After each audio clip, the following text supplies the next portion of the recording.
further, let me deal with the obvious confusion caused by the fact that my accent says freedom! But my hairstyle says legalise it.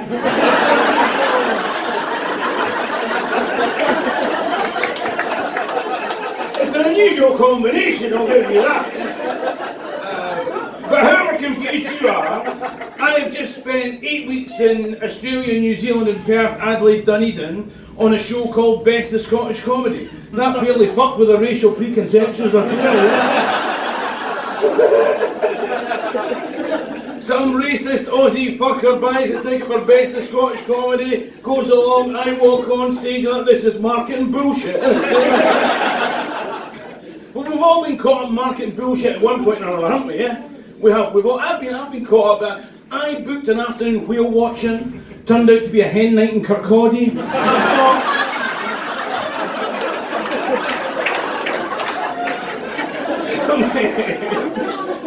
I didn't get to swim with dolphins, but I tickled a few trout, you know what I mean?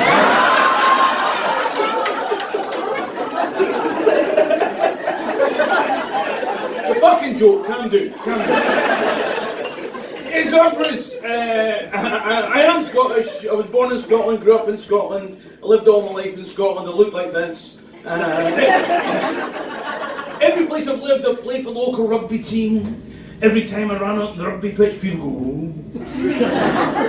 Is he Samoa? Is he Fijian? Is he a Maori? Then they'd see me play, go, no, he's definitely Scottish. Because you can't hide that shit. Let me explain the background. The background is my mum is Scottish, my dad's from Ghana in West Africa. And the Dundee Evening Telegraph said that I was the finest comedian on the Afro-Celtic comedy circuit. Yeah. That's right, I agree. The Glasgow Herald said I was the only comedian on the Afro-Celtic comedy circuit. As I travel the world as an Afro-Celt abroad, there are 3 questions people always ask me. 1, what's the Scotsman got in his sporran? 2, what's the Scotsman got under his kilt? And 3, if you're half African, how'd you hide the fucker?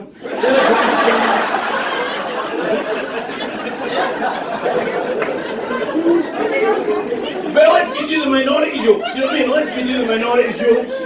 Me and my big gay mate Scott the compere there, do you know what I mean? He gets to do the minority jokes as well because he's gay, right? But we got in a spat recently, right? Because of my background, I tend to get caught up in like black equality issues, right? And because of his sexuality, he tends to get caught up in gay equality issues, right? But he thinks he's better than me. Because apparently I never think about gay men, whereas he thinks about black men all the time.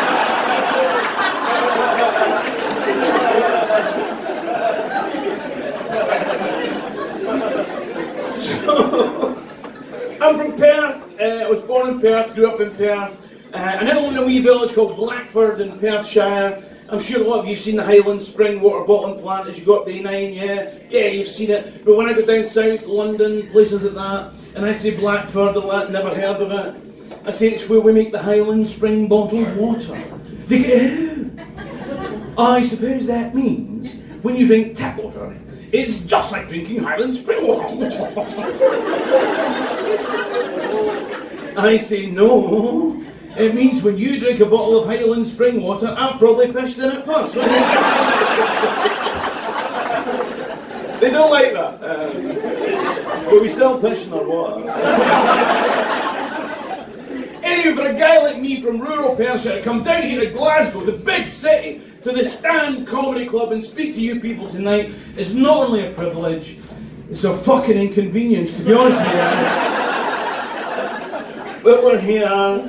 And it's not the worst I've done. Oh, fuck. My last gig of last year was in Belfast, right? And Belfast is much better than it used to be, right? You know they built the Titanic in Belfast, you know this? They built the Titanic in Belfast, and now they've got like a tourist attraction, the Titanic Experience. It's shit, don't go. No, £17.50, you don't even get to go on a fucking boat, do you know what I mean? It's just a shit. I did a gig recently in Liverpool. It was kind of an unusual gig. It was me and 2 musical acts, right? And one of the musical acts, it was like an Irish country and western singer that was based in London. And he said to me, he said, Bruce, he said, my heart is in Ireland, my body is in London, but my head is in Nashville. And I was like, yeah, Ryanair baggage handlers will do that shit. Do you want it? And there was another band, a fantastic 3-piece band, right? Great sound. They didn't have a bass player, but right? The guitarist was from Dundee, right? The drummer was a Scouser, and the guy on the keyboards was Polish, right? So if you ever wanted somebody to fit a new kitchen and 2 cunts to nick it for you, just book them, that's all I'm saying. Okay?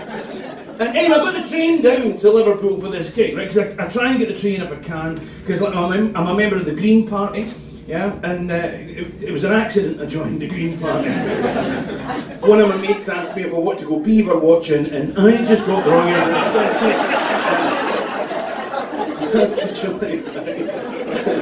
Because it couldn't be one of those, like, you know, one of those vegetarian Green Party. I couldn't be one of those, right? Because bacon is just too nice, isn't it? Do you know what I mean, right?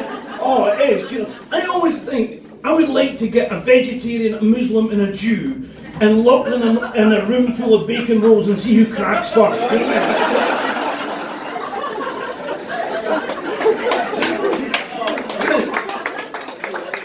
mean? And you know what you can do? Whoever lasts the longest gets to keep Jerusalem. Right?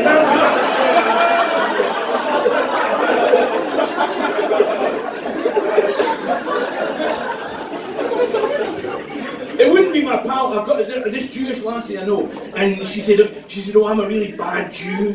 She said, I'm a really bad Jew because I love bacon. And that shocked me, because I thought all the really bad Jews were on the West Bank living in stolen Palestinian land. So,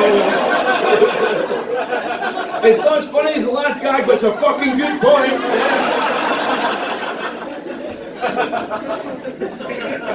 Everyone's worried about terrorism, aren't they? Everyone's worried about terrorism. Oh, hey, come in, fucking. Oh. Have you noticed the response to terrorist atrocities is always knee-jerking after the fact? Like 9/11 happened, they started persecuting Muslims, and then a shoe bomber struck. Now you got to take off your shoes when you go through airport security.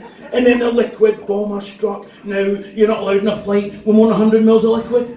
I want a terrorist atrocity to be committed by an American couple with a really annoying child. These are the kind of people that we want to keep off planes. I want a terrorist atrocity to be committed by a sexually repressed woman who is permanently premenstrual and will buy any shit she can find in a charity shop. Just to hear the words, I'm sorry, Mr. Fummey, you can get in the flight, but your wife's going to have to remain here for a cavity search. Tell them you're not in the mood.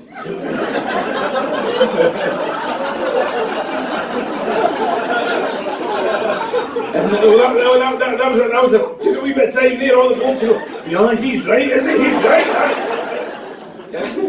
Everyone's obsessed with the security question, aren't they? As soon as you raise the security question, Daily Mail readers go Muslim. Whenever they raise the security question, I think, what's my mother's maiden name? Because that's the security question matters, isn't it?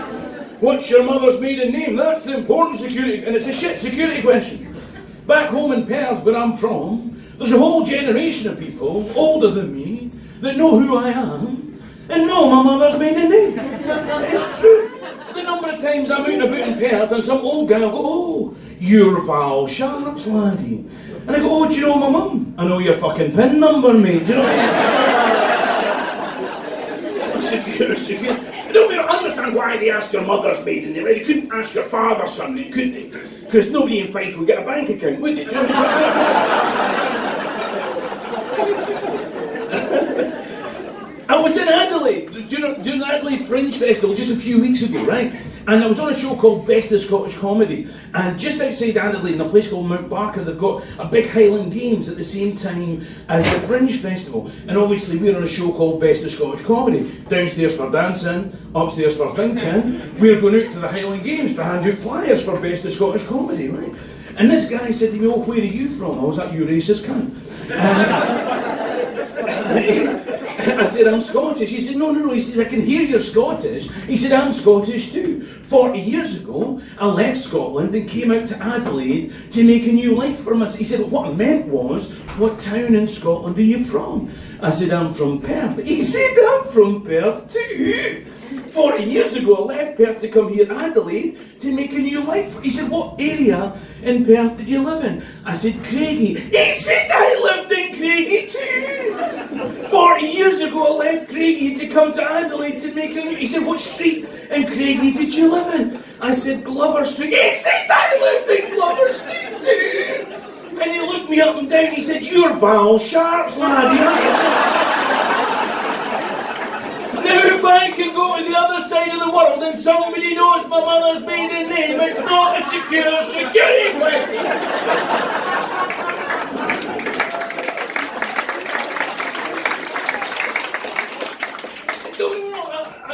Sometimes they try and make it a little more sophisticated, don't they? Sometimes they'll say, what's your mother's maiden name and what was your first pet?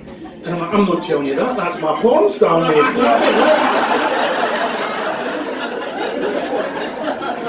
Everybody in the pub knows that. Or sometimes they'll say, what's your favourite animal? That's another one. I'm like, well, it depends. Like when I'm out for a meal, it's chicken. When I'm watching porn, it's beaver. Have you had this one? You know they phone you up on your mobile phone and ask you to prove who you are? And you're like, you fucking phone me, mate. And it's normally Vodafone trying to sell you some shite you didn't even watch in the first place, isn't it? And here's what to do. This is what I do, right? You know how some companies, they'll let you choose your own security question, right? So with Vodafone, I've now chosen my own security question. With Vodafone, my security question is now, I'm looking to score some coke, do you know Big Tam?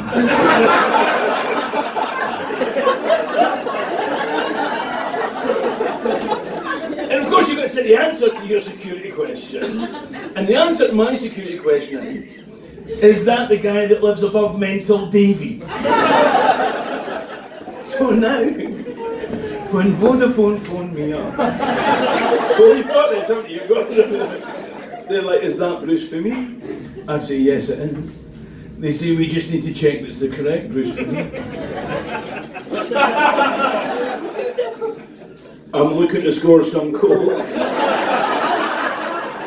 Do you know Big Tam?